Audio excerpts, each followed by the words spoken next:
राधे राधे बच्चों, बोलो श्री कृष्ण भगवान की जय। कृष्ण राधा की जय। श्री भागवत पुराण की जय। अपने अपने माता पिता की जय। अपने अपने गुरुदेव की जय। भागवत पुराण में दूसरा अध्याय भगवान का सतुल और सूक्ष्म रूप तथा मुक्ति का साधन। सुखदेव जी ने कहा, राजन, परमात्मा का ध्यान करने के लिए दो मार्ग हैं। पहला मार्ग तो वही परमात्मा का विराट रूप है जो संपूर्ण ब्रह्मंडल में व्यापक रूप से छाया हुआ है। वह धरती पर आकाश, वह चांद, वह सितारे, सूरज, वह पवन, वह सागर, वह अंतरिक्ष सभी उसी परम पिता परमात्मा के अंग हैं। प्राणी मात्र में जो जीवनी शक्ति विद्यमान है वही सूक्ष्म रूप में परमात्मा का अंश है।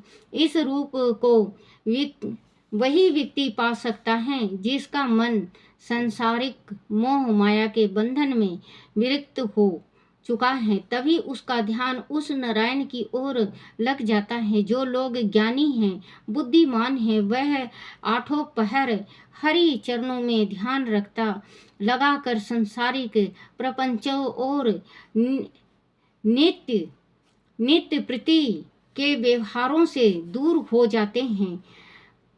परीक्षित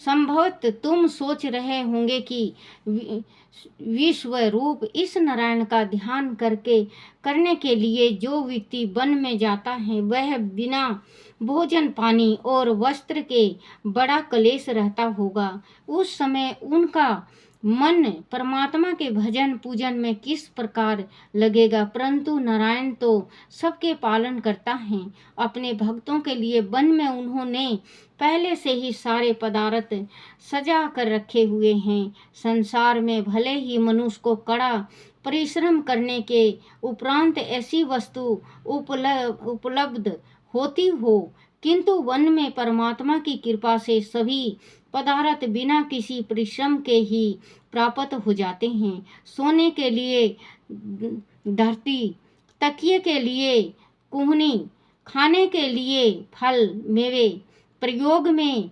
बर्तनों की जगह दो हाथें, न संग्रह करने की जरूरत, न चोरी चकारी का डर। जितना चाहो उतना उपलब्ध, पहनने के लिए वृक्ष की छाल और पत्तियां, जिसके ना खोने का डर ना फटने का। प्रकृति के मध्य शरीर की रोधकमय शक्ति इतनी अधिक बढ़ जाती है कि सर्दी, गर्मी और बरसात का उनके ऊपर कोई प्रभाव नहीं पड़ता। अधिक सर्दी सताए तो लकड़ जलाकर आग की सेक और शरीर पर धूनी की राख मलने से ही काम चल जाता है। और गर्मी सताए तो घने वृक्ष की शीतल छाया, जल यशों और नदियों का स्वच्छ शीतल जल, सुगंधित ठंडी हवा, बरसात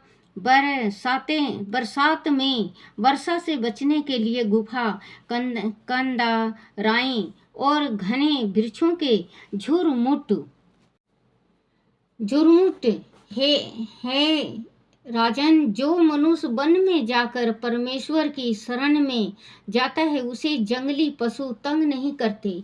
परमेश्वर उस जंगली और हिंसक पशुओं से उनकी रक्षा करता है। जो मनुष्य ईश्वर के भजन पूजन से दूर रहता है उसे बैतरणी नदी पार कर दो नरक में जाना पड़ता है। परंतु जो लोग परमात्मा की आराधना के लिए वन में चले गए हैं वह कभी किसी गृहस्थल में भोजन मांगने शहरों और कस्बों में नहीं जाते। धनियों से उनका कोई सरोकार नहीं होता, वह उनके लिए कर भी क्या करते हैं। हरि भक्तों के दो सारे कार्य परमात्मा ही पूरी करते हैं। मनुष्य को सदैव इस बात का ध्यान रखना चाहिए कि जिस परमात्मा ने हमें जन्म दिया है वही हमारी सुरक्षा और पालन पोषण का भी ध्यान रखता है।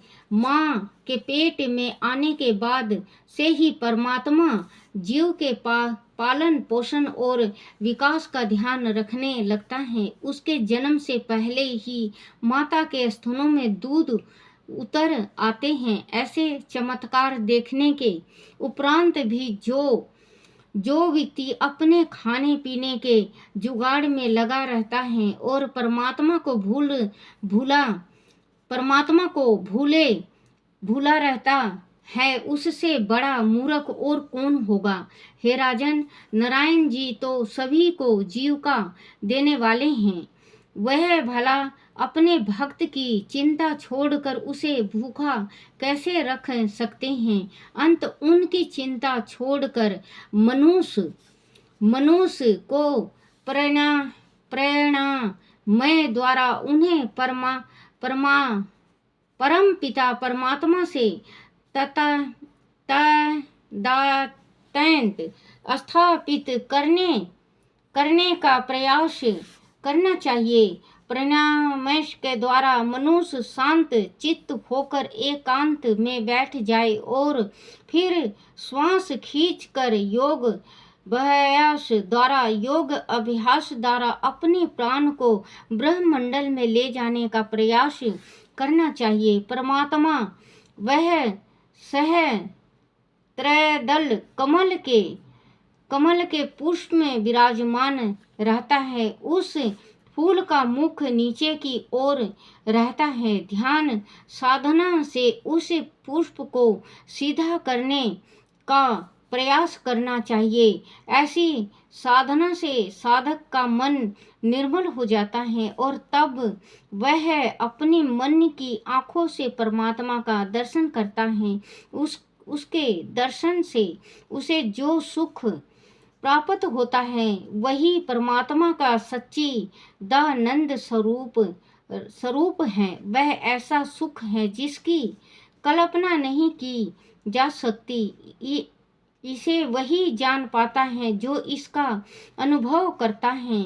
इस अनुभव के उपरांत ही मनुष्य योगीश्वर हो जाता है। तब उसे यश तथा तप आदि कुछ करने की जरूरत नहीं रहती। वह सदा समदर्शी हो जाता है। सभी जीव के प्रति उसके मन में ना तो शत्रुता रहती है और ना मित्रता। अंत हे राजन, पहले तुम शांत चित्त होकर उस विराट स्वरूप परमात्मा का ध्यान करो और मन को शीतल करके उसी में अपना ध्यान लगाओ। इस ध्यान से ही तुम्हें परमात्मा के स्थूल स्वरूप के दर्शन होंगे। परमात्मा का अंगूठे के बराबर चतुर्भुजी श्याम रूपी जो नील मणि के समान है दिखाई देगा। उसके हाथों में शंख चक्र गदा और पद्म दिखाई देगा। मस्तक पर जड़ाऊ मुकुट, मोर पंखी कानों में जड़े कुंडल, गले में वैजयंती माला, नव रत्नों से जड़े बाजूबंद कर धनी पीतंबर, कंधों पर श्वेत ओढ़नी का दुपट्टा, लंबी भुजाएं, कमल नेत्र, ताप हरने वाली बाकी चितवन और होठों पर मंद मंद मुस्कुराहट, यही परमात्मा का स्थूल स्वरूप है।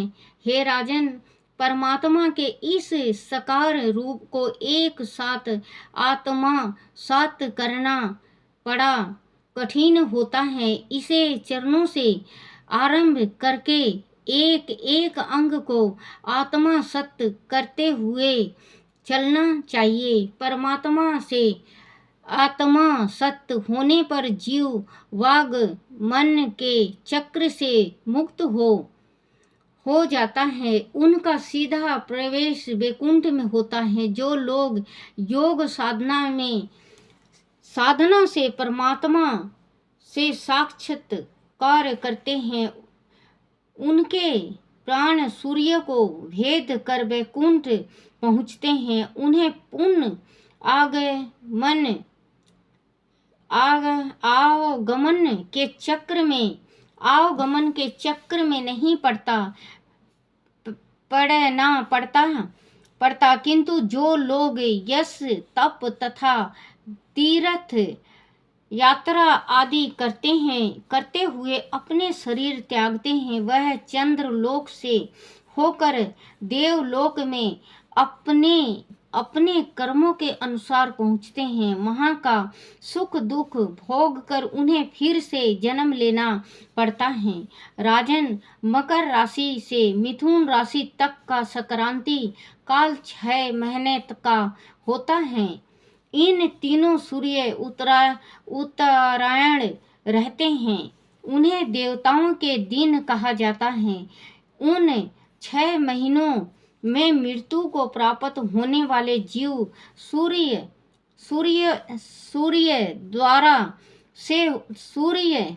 द्वार से होकर वैकुंठ जाते हैं। और कर्क राशि से धनु राशि का संक्रांति काल की 6 महीना का होता है। उन दिनों सूर्य दक्षिणाएं रहते हैं, वह देवताओं की रात्रि कहलाती है।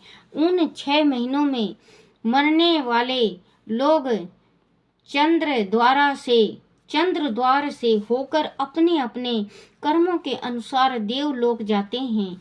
हे राजन, मुक्ति की यह 2 राहें हैं, उनके अलावा कोई तीसरी राह नहीं है। जो व्यक्ति मनुष्य जीवन पाकर भी परमात्मा से मिलने का प्रयास नहीं करता, वह जन्म और मृत्यु के चक्र में पड़ा हुआ 84 लाख योनि में भटकता रहता है और असंख्याय दुखों को सहन करता है। वह संसार में बार बार आता है और मोह माया के बंधनों में पड़कर पछताता है और नष्ट होता रहता है। उसे सदैव यह ध्यान रखना चाहिए कि प्रत्येक पल के साथ उनकी आयु क्षीण होती जा रही है। इसीलिए जो भी समय उनके पास है, उसे वह परमात्मा के स्मरण में लगाएं। जो मनुष्य ईश्वर का भजन नहीं करता, वह पशु के समान है। जो मनुष्य परमात्मा को अल्प समय में भी स्मरण, बच्चों, जैसे कि बच्चापन होता है, बालपन, तो खेल के गंवा देता है। बालकपन मैंने खेल गंवाया, आए जवानी खूब कमाया, देख बुढ़ापा फिर मैं रोया। क्योंकि बच्चों, जब बच्चापन तो खैर बच्चापन होता है, उसको वो नादान होता है, वो खेल के बिता देता है। लेकिन जवानी आती है, उस टाइम इंसान कमाने लग जाता है। औरतें अपने गृहस्थी में फंस जाती हैं, अपने रसोइयों में, वो भगवान को भूल जाती हैं। और आदमी भगवान को भूल जाते हैं, कमाते हैं तो कहते हैं बुढ़ापा आएगा जब राम जपेंगे, अभी तो बहुत उम्र पड़ी है। लेकिन बच्चों, एक एक पल, एक एक क्षण, एक एक मिनट हम लोग का भगवान के समीप जाने को बेताब है। क्योंकि एक एक घड़ी बीती जाए, कल का दिन आज नहीं आ सकता और आज का दिन कल नहीं हो सकता। तो बच्चों, जब आप भगवान ने इतना सुंदर शरीर दिया है, सोचने के वास्ते दिमाग दिया है, देखने के वास्ते हमारी आँखें हैं, भगवान का पूजा करने के वास्ते 2 हाथ हैं, बोलने के वास्ते जबान दे रखा, मुस्कुराने के वास्ते होठ दे रखे, दांत दे रखे, तो बच्चों, हम भगवान का सेवा क्यों नहीं करें। परमात्मा ने इस धरती में उतारने से पहले हमारे हर एक अंग को इतना सुंदर सजाया है। परमात्मा ने क्यों सजाया है कि देखो, कभी पाप किया था तो हमें शरीर मानो जन्म मिली, इंसान का जन्म मिला है, जो हमने कोई पुण्य किया था तो हमें भगवान का जन्म भगवान ने दिया है। जन्म तो भगवान जपने के वास्ते दिया है, हरि जपने के वास्ते दिया है। हाथ दिया है दान के वास्ते, आँख दिया है भगवान दर्शन के वास्ते, जबान दिया है हरि गाने की, पैर दिया है तीर्थ को। तो बच्चों, भगवान ने सब हमारे शरीर में, जैसे किसी के बच्चों पैर नहीं होता, कोई लंगड़ा होता है, कोई लूल्हा होता है, कोई अंधा होता है, कोई कोढ़ी होता है, कोई कैसा होता है। तो ये पुराने पिछले जन्म का करनी होता है। जो इंसान की योनि में आके, जैसे हम इंसान की योनि मिल गई हमें, हम ब्राह्मण हैं, हर एक 3600 जाति के वास्ते कह रही हूँ। तो जैसे कि गौ को लात मार दो तो लंगड़ा होता है, अगर अपने गुरु की पत्नी को गलत नज़र से देख दो तो अंधा होता है, और अपने जैसे भाई की औरत के साथ संभोग कर लो तो कुष्ठी होता है, कोढ़ी होता है, कलंकी होता है। तो बच्चों, हमें भगवान ने शरीर दिया है तो थोड़ा सा वक्त निकालो, 5 मिनट का निकालो, 10 मिनट का। हम अपने घर के वास्ते 24 घंटा कम हो जाता है, और भगवान के वास्ते हम 5 मिनट भी नहीं दे पाते। तो बच्चों, आप जरूर भगवान का स्मरण करा करो, ज़्यादा नहीं तो 5 मिनट जरूर करा करो। परमात्मा खुद ही आपको दर्शन देंगे, करता है। परमात्मा उसे अवश्य मुक्ति देता है। श्री कृष्ण ने गीता में कहा है, जब मनुष्य, भगवान श्री कृष्ण ने गीता में कहा है, जब मनुष्य रोगग्रस्त होकर किसी से मिलने की इच्छा लेकर किसी कार्य की सिद्ध अथवा बिगड़ा काम बनाने की लालसा से और किसी वस्तु को पाने की अभिलाषा से मुझे स्मरण करता है, तथा ज्ञानी जब मुझे पहचान लेते हैं, तब मैं उसे प्रसन्न होकर उनका आविष्ट पूरा करता हूँ। अंत हे परीक्षित, तुम अपने मन में किसी प्रकार भी संदेह मत कर, परमात्मा का स्मरण कर। उन 7 दिनों में निश्चित रूप से तेरी मुक्ति होगी। मैं श्री भागवत की कथा कहता हूँ, तुम उसे चित्त लगाकर सुनो। सुखदेव जी ने कहा कि 7 दिन है परीक्षित आपके पास। 7 दिन में आप अगर भगवान को जपोगे और सच्चे दिल से जपोगे, सब मोह माया छोड़ के जपो, तो आपको भगवान श्री कृष्ण का दर्शन होगा। और मैं आपको भागवत सुना रहा हूँ, 7 दिन का भागवत सुनाऊंगा, और आपकी मुक्ति को कोई नहीं रोक सकता। आपकी मुक्ति होगी, सद्गति होगी। और परमात्मा के जो मैंने अभी आपको जो उपदेश दिया, जो वचन कहा, उस वचन को अमल करके आप भगवान श्री हरि के चरणों में आप रम जो, और भगवान को अपना सब कुछ सौंप के, अपना तन मन शरीर सब कुछ भगवान को अर्पण कर दो, और भगवान के नाम लो, और भगवान के हो जाओ। भगवान दर्शन देंगे। और मैं आपको भागवत सुना रहा हूँ 7 दिनों का, भगवान आपको मोक्ष देंगे, आपको कोई नहीं रोक सकता। बोलो भागवत पुराण की जय, बोलो राधा कृष्ण की जय।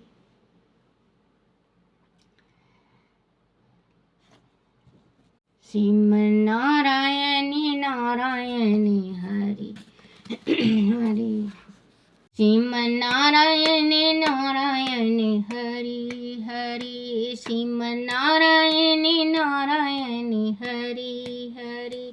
तेरी लीला सबसे न्यारी न्यारी, शिव हरि हरि, शिव हरि हरि, श्रीमन्नारायण नारायण हरि हरि।